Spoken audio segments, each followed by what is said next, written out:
Graça e paz, querido irmão, querida irmã, bom dia. Que Deus ele abençoe o nosso dia, que tenhamos todos um dia de paz, um dia de bênçãos, um dia de saúde, de vitória, de milagre, em nome de Jesus. Queridos, a palavra de hoje está em Gênesis capítulo 3, versículo 21. Gênesis 3, verso 21 diz assim: Fez o Senhor Deus vestimenta de peles para Adão e sua mulher e os vestiu. Os vestiu. Eu quero falar um pouquinho sobre vestes. Amados, nós sabemos que tanto o homem quanto a mulher, eles caíram. Eles caíram e foram destituídos da glória de Deus, ou seja, do jardim do Éden, perderam o direito ao paraíso. Uma vez conversando com um judeu convertido a Cristo, e você sabe que os judeus, eles aprendem a palavra, entre tantas coisas, desde pequenos, né? E ele disse que um dos rabinos interpreta o Jardim do Éden da seguinte maneira, tá? Eu estou apenas repetindo palavras aqui de um judeu. Ele diz que o Jardim do Éden é o planeta Terra inteiro. De certa forma, isso faz até sentido, né? Já que no Apocalipse nós teremos um novo céu, uma nova terra. Então ele diz que o Jardim do Éden é o planeta Terra inteiro, do jeito que ele é, do jeito que ele está hoje, né? Mas sem as cidades, claro.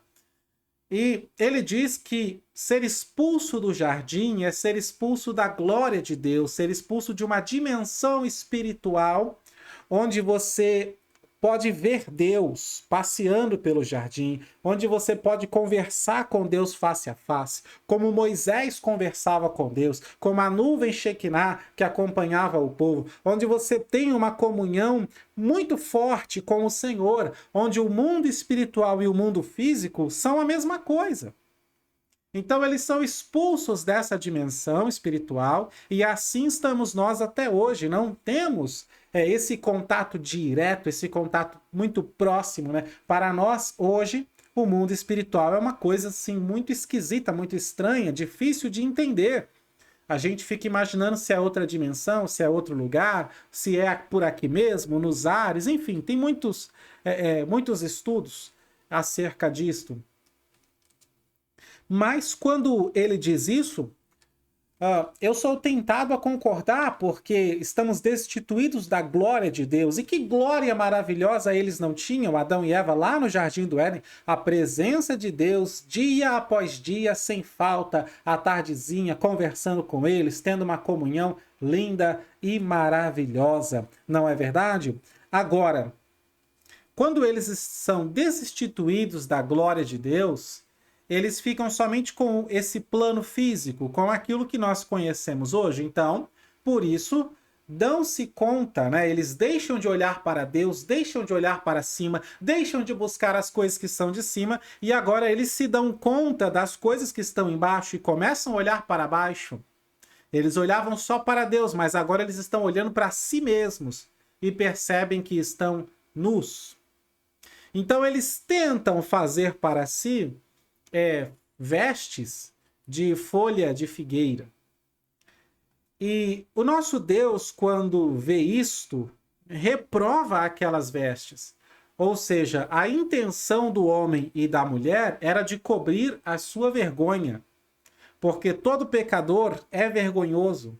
Todo pecado é uma vergonha.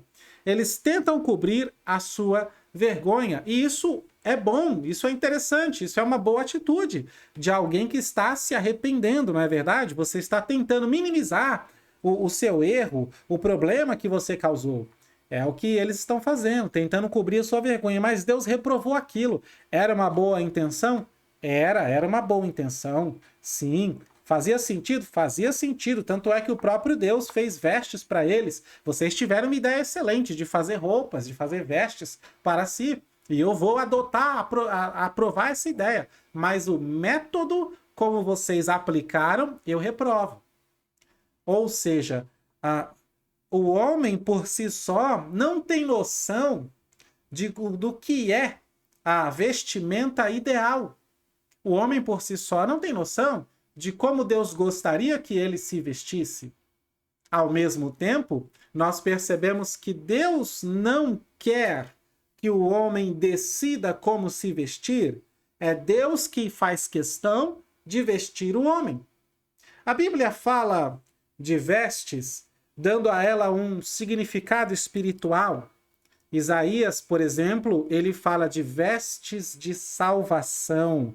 O Senhor me vestiu de salvação, assim está escrito.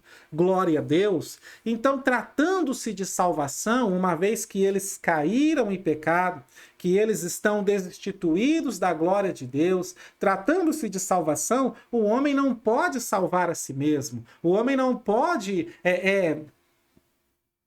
como que se diz, né? Justificar a si mesmo. Não pode, não consegue.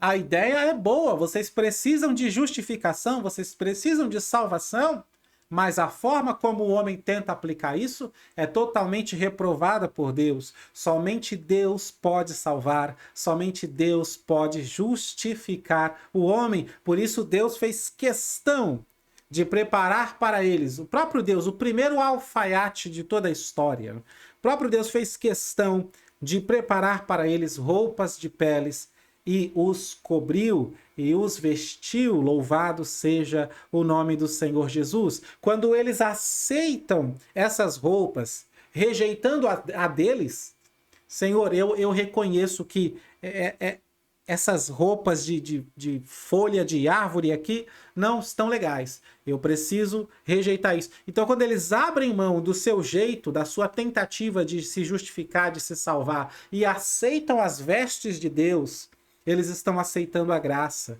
eles estão aceitando o jeito de Deus, a forma de Deus, eles estão aceitando a salvação que vem somente de Deus. Aleluia! Glórias a Deus. Quando eles aceitam as vestes do Senhor, eles estão aceitando que são pecadores, que precisam de ajuda, que precisam de Deus. Eles estão reconhecendo o seu pecado e reconhecendo também que somente Deus pode salvar, somente Deus pode mudar a nossa condição, pode perdoar, pode justificar. Se tem alguém que pode nos levar de novo ou de volta ao jardim do Éden, a glória de Deus é o próprio Deus, aquele que primeiro nos tirou de lá, porque antes nos havia colocado lá. Glórias ao Senhor. Então somente Deus pode salvar, somente Deus pode perdoar, somente Deus pode justificar. E cabe a mim e a você rejeitarmos as nossas tentativas de salvar a si mesmo, as nossas obras, rejeitarmos as nossas tentativas de justificarmos a nós mesmos, para aceitar o jeito de Deus, o plano de Deus, o Filho de Deus que morreu por mim e por você na cruz do Calvário, a fim de nos salvar, assim de que sejamos salvos. Glórias a Deus por isso. E diga-se de passagem, nós podemos falar o que quisermos de Adão e Eva, podemos criticá-los à vontade no que diz respeito à sua queda, mas ninguém pode falar nada da sua forma de vestir. Com certeza, tanto Adão quanto Eva se vestiam com pudor e com modéstia, porque se deixaram vestir pelo próprio Deus. Amém? Bom dia.